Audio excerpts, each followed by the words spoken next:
by image, and everyone should understand how they are perceived in the world. Some people can walk into a room and like own it. It just is that way, and some people are not. And you have to, okay, if you're not that kind of person, then you have to develop certain kind of personality to make up for that.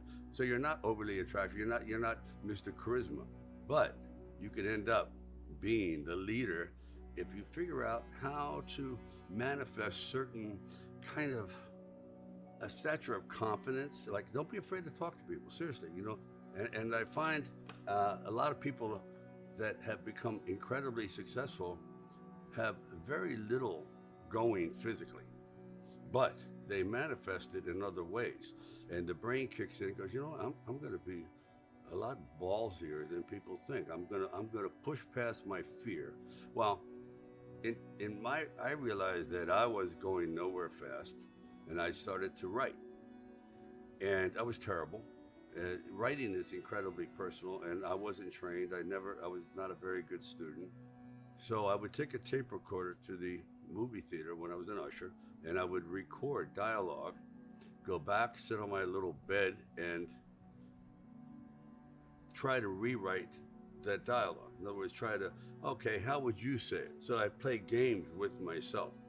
And this went on for months and months and months until I started developing a kind of writing style, which was incredibly clumsy in the beginning. But with anything, it just is a matter of redundancy, continuing to do it over and over until you start to say, wow, I'm starting to get a flow. It's like in painting. I tell people, if you want to paint, the first 15 paintings or 30 are garbage. Gonna be garbage. Just own that. But you're learning in that process, like boxing. First 30 rounds, you're gonna get beat up. That's the whole deal. The cornerstone of my success is either it's just blind stubbornness, ignorance, or incredible optimism. But somewhere among all of that, I always thought that there's no other option. I said, what am I going to do? Teach phys ed? I wouldn't work well under that system. So I continued to grind ahead. And at 25, I was getting like little bit parts in Capone or Death Race 2000 because I was a certain type.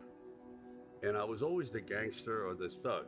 And that started to resonate with me because I always thought I was Hugh Grant. I thought I was the romantic lead. I go, no, you're not. You're the villain that the good guy beats up. I went, wow.